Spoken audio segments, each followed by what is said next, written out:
Hey, what is going on, everyone? Well, I'm so glad you have took your time to spend with me right here today. I am your co-host for the MRB Wrestling Review Show, Mike Big Rock Wilson, and last night was TNA Impact Wrestling. And not only that, it was Destination X, free on TV. Interesting. Now, I understand, there's TNA has a lot of financial issues right now, so I don't blame them for putting on Destination X free on TV, on Spike TV, on TNA Impact. I really don't mind. I love it when they do a pay-per-view for free. It's amazing. You don't have to pay for it. With that being said, here's my review. The show kicked off last night when Bully Ray came out and he cut a promo talking about the main event, him, Chris Sabin for the World Heavyweight Championship, the main event Mafia, and his wife, of course. So Brooke came out and he tells Bully Ray to move on because I did show him the ring, and I think she is getting married in real life. I'm not sure. They're not really playing it on the story, but at least they're playing it anyway. And what I like about Bully Ray last night was that throughout his promo, it sounded like he was more pissed off than he usually is. So that was pretty cool because I guess TNA told him, do the most that you can out of this show because we are going to end it in a big way. So do things big. And I think that's why he was more pissed off than usual. He was louder than usual on the microphone last night. And the louder Bully is, usually the better he is because, the way he carries on, he's funny by accident. So I like all this stuff that Bully Ray was doing on TNA last night. The first match on the card was Bobby Roode versus a double, Austin Aries. In a Battle for Glory Series match where Austin Aries got the victory for the pinfall and gets 7 points.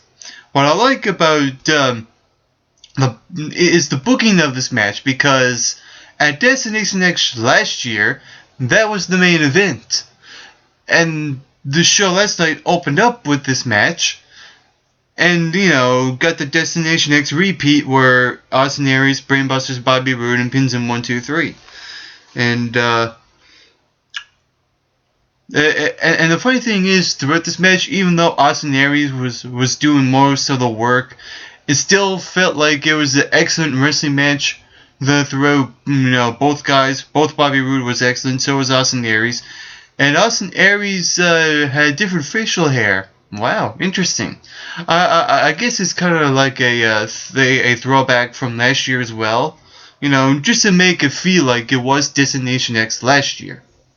So with that being said, Austin Aries gets the win.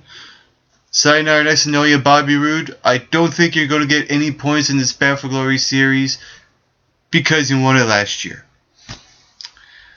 Also last night, there's a little tease backstage, with the LAX reunion, Hernandez and Homicide talking to each other, and then you see, Chavo Guerrero cuts in. It looks like he's jealous, right? Of course, he plays on the cliche, and then he plays on another cliche where, Hernandez is the winner of the Battle for Glory series, and Chavo becoming the X Division champ, and, the whole setup of that, of course, right, it's cliched.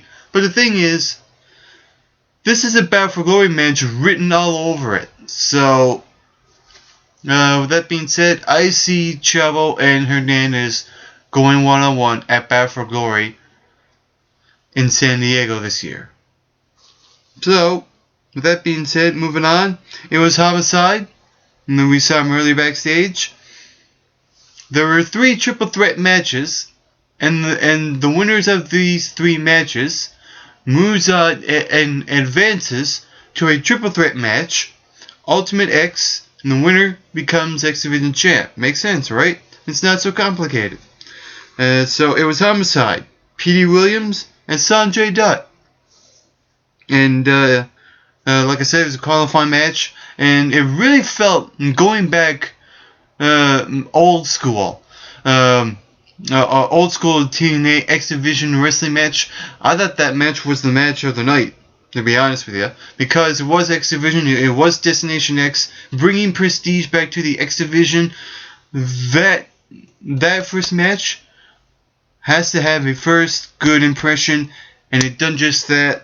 Sanjay Dutt gets the victory and advances to the triple threat match. I think this will be Sanjay Dutt's match. He has never won the X Division Championship, and this is his match for him to become the champion. The second one last night was Kenny King, Chavo Guerrero, and Manic. And the only thing that didn't come off well was that Kenny King and Chavo Guerrero Jr. never got their proper entrance. Never got their proper entrance, so Manic, got his proper entrance. So it makes sense Manic wins the match, of course, right? So they kind of fell flat there. It was a second match. It just felt like a throw-in, even though there's something on the line. So with that said, Manic gets the victory and moves on to advance in this triple threat X Division match for the title, Ultimate X. And yeah, we'll see what happens. I don't think Manic should win. I think Sanjay Dutt will win because he has never won that title. And Manic has as Suicide. But the thing is, just drop it. We all know who Suicide Manic is. It's TJ Perkins. Let's just have TJ Perkins come out as TJ Perkins and wrestle in these matches. I mean, why do they have to continue with this Manic character when we all know, as the audience, know who this guy is? Makes no sense. But oh well. This is what TNA does. So, moving on. There was a backstage segment with Hulk Hogan and Chris Sabin where it was like a repeat from Lockdown when Hogan sat down with Bully Ray, make sure they remember you, and he said the same thing to Chris Sabin. So you kind of like left to wonder, oh, he's going to turn on the fans. No, he's not. He's Chris Sabin. He's not Bully Ray. He's not a bully. He's Chris Sabin. He's the underdog, and he wants that world title. And you'll see what I mean after I talk about the main event. And here's where it gets really, really weird on the show last night. I mean, even though it was a good segment, there's going to be a major plot hole, and I'll get to that. The main event Mafia called out Aces and Eights. And what's interesting is that Rampage Jackson is not wearing a suit. What's up with that? I mean, if you want to feel like they are the main event Mafia, have him wear the suit. But I kind of see where this is going. I think he won't wrestle as much as the other guys. I think he'll be the guy that, is like the protector of the main event Mafia, not have him in the matches. And with that being said, after they call out Aces and Eights, you see Anderson up on the Titantron, the new VP, and he calls out the main event Mafia backstage. And what happened? They got ambushed. Main event Mafia gets ambushed. Angle gets kidnapped, puts in the back of a truck. Whoever was driving the truck, probably Taz, I don't know, and wasn't really answered, and just speeds off. And to show us that this war with the main event Mafia and Aces and Eights is not nearly one-sided as it was made out to be. So I like that the main event Mafia, show that that they were vulnerable in that sense, that the Aces and Eights actually got the one-upsmanship on the main event Mafia on TNA last night. And with that being said, after Kurt Angle got kidnapped backstage, Kurt Angle comes back and was driving the truck. and came back into the Impact Zone, and that kind of left a major plot hole because you don't know what happened between that kidnap and when he came back. I mean, you don't see what happened in between there, so that's why there's a major plot hole in that sense.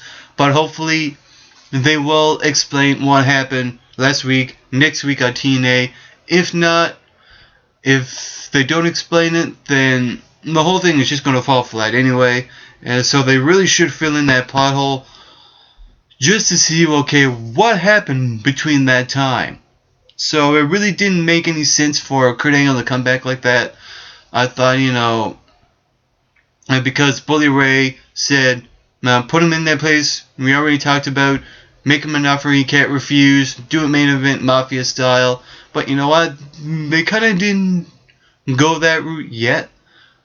So that plot hole, like I said, is there. So hopefully next week they'll explain what happened. Also last night, it was the final match of the Triple Threat X Division matches. And the winner advances to the Ultimate X match. It was Rubik's versus Rockstar Spud versus Greg. How do I pronounce it? It was Greg Marlushulo, I think. And hey, I know this guy. This is Trent Beretta from WWE. Of course, the audience knows his stuff. Trent Beretta. Doing that chant. And I thought this was the second best match of the Triple Threat, qualifying matches. Great match. And it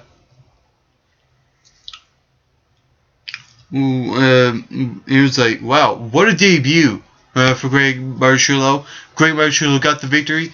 What was interesting throughout that match is all these three guys, are baby faces within the X Division, but sometimes, a couple of guys have to play parts, and Rockstar Spud felt like the heel in that match.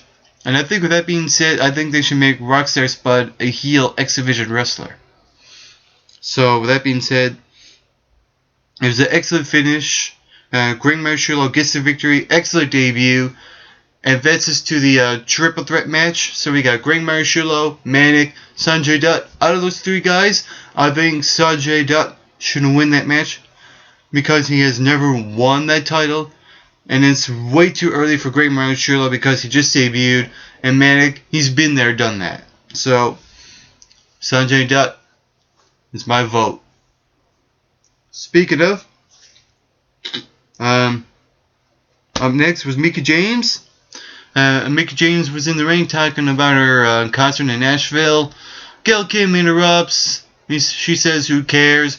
Everyone was talking about what happened last week. The ladder match, number one contenders match. Gail Kim, Taryn Terrell. They tore the house down at Slammiversary. They tore the house down last week. And I think, right now, Gail Kim should be the next Knockouts champ because Mickie James, is kind of getting not really that interesting because I don't know if she can do more with her heel character. So with that being said, I think Gail Kim should become the new women's champ coming next week. The match is next week. But I got a feeling somehow, some way that Taryn Terrell is going to be introduced in this mix, become a triple threat match. And I think that could be the right way to go because this is a heel versus heel match, so the audience is not gonna is gonna have trouble, who to cheer for in that match. But I think ultimately Gail Kim is that wrestler, and I think the audience realized that she is very underrated as a wrestler, and I think for that reason they'll get behind Gail Kim more and more. And Gail Kim gets the victory over Mickie James. I think that probably will happen. And they'll set up Gail Kim, Taryn Terrell, and possibly Mickie James. And maybe get Velvet Sky in there somewhere. And become a fatal 4-way match, maybe at Bound for Glory, who knows yet. But I'd like to see what happens not only next week, but in the future in the Knockouts division as well. And I think ODB as the ref, I think somehow, some way, something's going to play out with ODB and maybe either Mickey James or Gail Kim. Something's going to give there as well. So we'll see what happens next week in the Knockouts Championship match. And we also know that next week, AJ Styles will go one-on-one with Jeff Hardy in the Bound for Glory Series match. On paper, this match looks excellent. Do not disappoint next week. And the main event, Bully Ray versus Chris Sabin for the World Heavyweight Championship. And even though this wasn't the best wrestling match, it was a good storytelling match. And I like the little things, the two corner standoffs where, Bully Ray kind of cornered Chris Sabin, and he tells him what his strategy is going to be. I'm going to break down both of your legs, etc., etc. And in the other corner, you see Chris Sabin cornering Bully Ray, and he says, I'm going to pin you 1, 2, 3, become the new World Heavyweight Champ. And you know what? The end result was just that. Bully Ray took out, Chris Sabin's leg, and Chris Sabin overcomes the odds and pins Bully Ray and becomes the new World Heavyweight Champ. I like that, there were shenanigans throughout the end of that match. Aces and Eights came out, Main Event Mafia not too far behind. So the war is now escalating there, and then Mr. Anderson comes in with the hammer, hands it to Bully Ray, goes to use it while the referee's knocked out, misses, Sabin ducks. Chris Sabin took advantage, used the hammer, and gets a taste, and Bully Ray gets a taste of his own medicine. I like that Chris Sabin did not win clean, only because you see Bully Ray week after week, month after month, in the past few months, the past few weeks, nailing people with the hammer. So I like that, it was poetry in motion. It was poetic justice last night on TNA. Chris Sabin, the new World Heavyweight Champ. What I like about that is that it was a great finish to Destination X because it was a repeat of Destination X from last year. So in that sense, it felt like a Destination X event. Chris Sabin, new X Division Champ. It's been a long time coming. It's about time he become the World Heavyweight Champ. All hail Sabin. You're the man. And that was my review of TNA Impact Wrestling. Get plenty of rest and always do your best.